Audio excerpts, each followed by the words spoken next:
طبعا عبد الله، صف لنا شعورك من خلال القصيدة.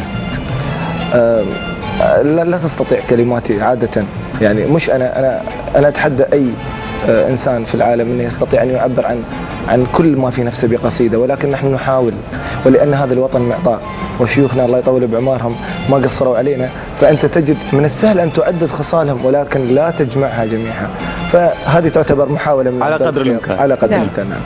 هذه القصيدة تقول: اللي يهابك يا التحدي يترك الباب الكبير، الأمجاد نبغي راسها وما نقبل إلا براسها، قاموسنا غير معاني الصعب خلاها يسير، المتعبات اللي تغلب الناس نكسر فاسها، حنا جنودك يا خليفة لو يصير اللي يصير، ونسكت الحلقة البطان بلادنا حراسها، حنا إذا جانا المعادي ذاق من نار السعير، وإن جا يقرب أرضنا يبطي بعد ما داسها، أرضا يضم ترابها زايد محال إنه جدير، ما داسها غير العزيز اللي يقدر ناسها، أرضا رعاها بالوفا زايد وخلف للمسير، خليفة اللي تستمد الدار منه باسها، ليعاهد بلاده ولبسها من الباسة حرير، لين انتشى ثوب المعالي لي غدا لباسها،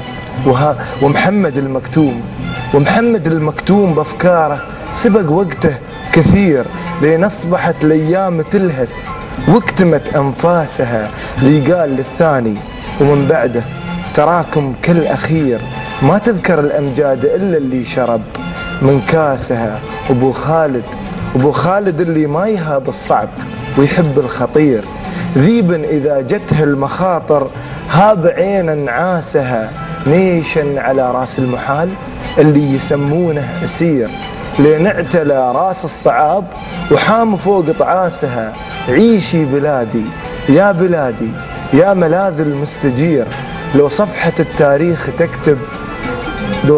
التاريخ تكتب يمتلي كراسها، ما شفت أنا في حسنها هذا البلد ما له نظير، لو تجتمع كل الدول ما ينصفه مقياسها، أعجوبة الدنيا تخلي من سكن فيها أمير، يعشق ثراها شمسها كن النسيم إحساسها، سبعة من نجوم السماء ما تنطفي دايم تنير، سبعة من نجوم السماء ما تنطفي دايم تنير، صارت مثال للأمم تتبع ضياء نبراسها، ما لي غناة عنها دامي أعيش بها بخير.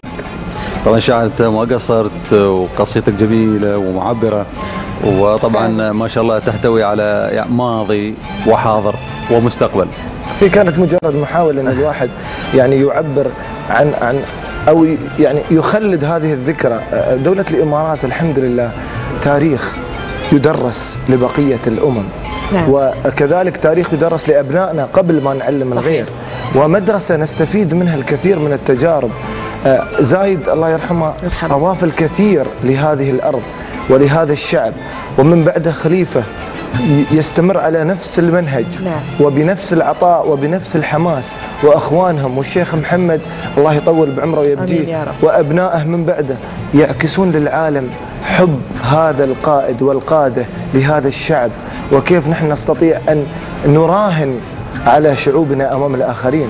الحمد لله المسؤوليات اللي يوليها الشيخ محمد والشيخ خليفة للبقية أو للشباب الصاعدين الآن والطالعين تدل على أن نحن بإذن الله موجودة. نعم، ثقة من القيادة موجودة، وأمامنا مستقبل بإذن الله مزدهر. نحن اليوم في 40 وإن شاء الله سننتظر 41 وما يتلوه إلى 50 إن شاء الله. وأعتقد اليوبيل الذهبي راح يكون شيء مختلف إن شاء الله. إن شاء الله. طبعا كلها تطلعات إلى المستقبل ومستقبل باهر إن شاء الله. ودولة الإمارات العربية المتحدة إن شاء الله دائما في ألف خير.